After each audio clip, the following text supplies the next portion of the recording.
Hi everybody, today I thought we would go back to one of our previous pieces of work and have a look at exactly how we created this coloring pencil drawing from beginning to end. I'm doing this for two main reasons. Number one is that I have found that many beginners in coloring pencils and other media don't really have the understanding of how long it takes for something to look good, especially if you're doing it for the first time. When you look at people who are really good and they're creating these beautiful paintings or beautiful drawings on stream, they probably have already practiced it a lot, they've prepared it very well, they know exactly what composition and values they're going to use, and very often when beginners are creating a new piece, they are just doing it for the first time and it doesn't look good. And it's important to understand how long it actually takes for each layer to be completed and at what point it starts looking as you expect it. So the other reason is that often on stream and on videos, me and other people will tend to put different parts at different speed. So this area that you're looking at right now, it can be a little bit boring to look at, so I tend to put it a little bit faster than I would, for example, the details. Now, today, just to make it consistent, I decided to put everything at 10 times the speed. So that means that every single thing that you're seeing here is at the correct proportion of time. So when I'm teaching someone to use color pencils and I ask them to watch a video, I often ask them to go and have a look at the video, pinpoint exactly where they are in their drawing, particularly when they feel like they have already finished it. What that helps them understand is that very often what they think is finished is actually going to need a couple more hours sometimes, or at least a few minutes more to add a few extra details. So with this image, I've decided to put all of the colors of the pencils in the description. So if you want to do something similar, you can give it a try.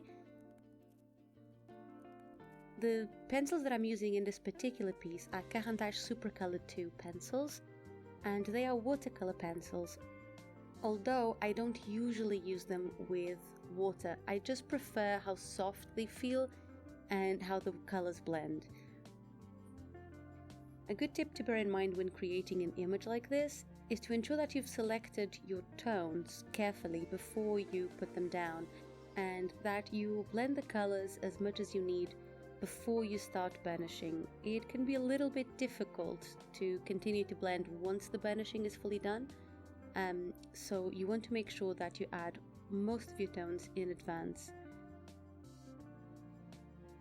Another thing you'll notice is that the white of the eyes is anything but white. You can compare the white of the eyes to the white of the paper. So you have veins, you have darker areas, you have shadows, and you need to account for those. It always looks a little bit cartoony when people create an eye that has bright white areas. I never can understand very well where they get that from. Another thing that will really help you is to be a little bit more careful when selecting the photograph that you are going to use. So in this particular situation, I chose a photograph of my own eye, which gives me a couple of benefits. Number one, I'm a little bit freckly, so there's going to be little blemishes and imperfections in my skin. I have some wrinkles around my eyes, and my eyes are a very strange color as well, so that's going to give me a lot of detail to work with. The photograph I took was quite crisp as well and well lit, so that's going to make my life a little bit easier. Often beginners tend to choose photos that are very, very simple. So for example, the colors are very smooth and there's not a lot of tones. And that can actually be much more difficult than choosing something that looks more complex.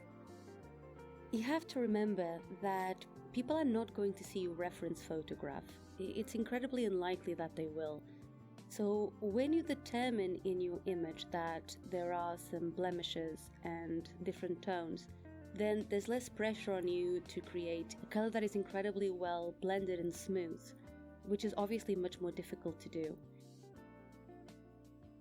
Going back on the idea that your audience won't really see your photograph, you have to remember as well that you don't have to stress a lot about the colors that you're using. You don't have to make them exactly the same. You will notice that in my drawing, especially underneath the eye, there are some areas that are a bit darker that I've already started laying down with my pencil. And that's because the most important part of the drawing, apart from, of course, the composition, is the values. Most of you will remember that values are the lights and darknesses of a drawing. So they are where drawings are supposed to be darkest, where they're supposed to be lightest, what the contrast is supposed to look like, and the shadows. And when it comes to that, if you have the correct values, I could even do this drawing all in black and white or tones of blue and make it look just as realistic, because the values would be in the right place. You will see that once I have most of the colors down, I again go in with my darkest colors to make sure that the values are correct. Especially before burnishing as well, I tend to make them a little bit darker than they're supposed to be, because I know that the burnishing color is going to dull them down a little bit.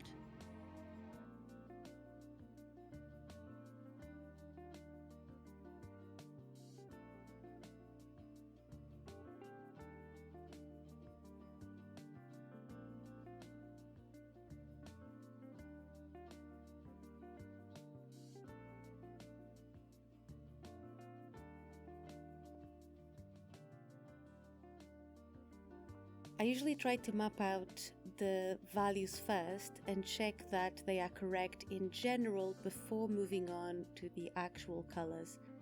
However, this time, frankly, I didn't prepare it enough, so I tried to burnish it as I went along to make sure that I had something that I could measure the rest of my drawing to.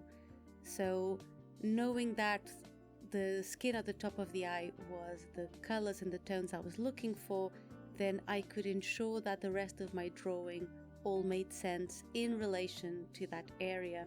It's not necessarily the best way or the worst way to do it. You can very easily do it differently. But if you feel that you are not completely sure of the tones and whether they're going to work out, this is a really good way of doing it, because that way you have one area that is completed, that you know is right, and you can just try to match all the colors and values and tones to the original color you have over there.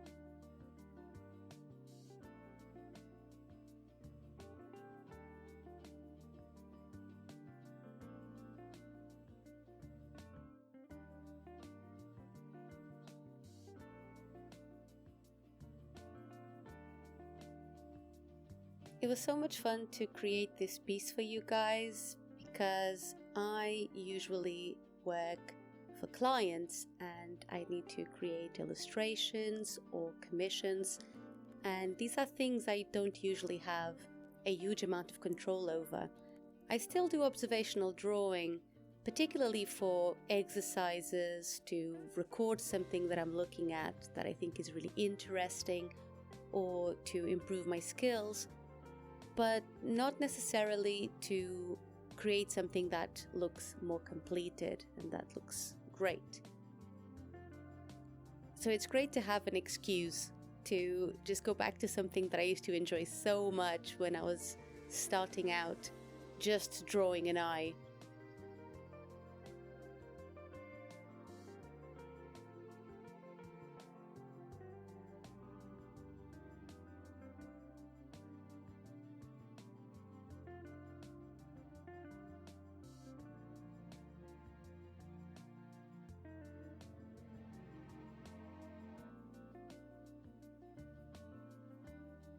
Then it's time to add a little bit of texture.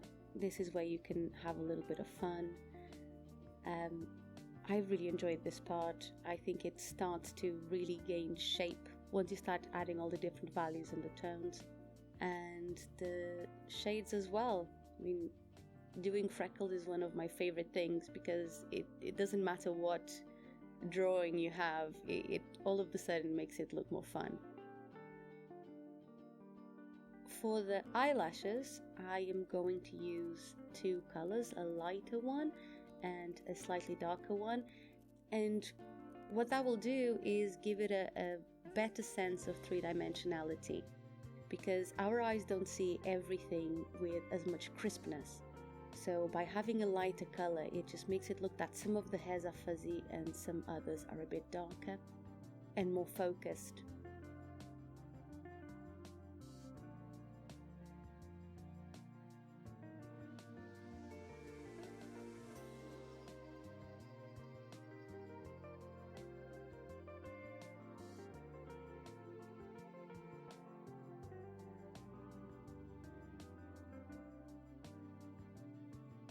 Finally, I use some white to create brightness and highlights.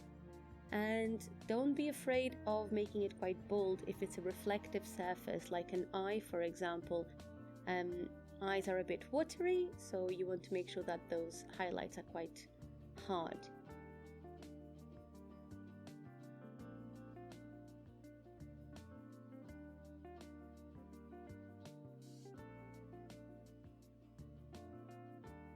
I truly hope this helps you with your next drawing.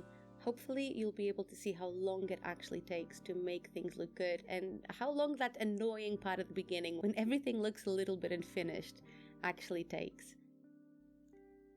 So best luck with your next project, and see you next time!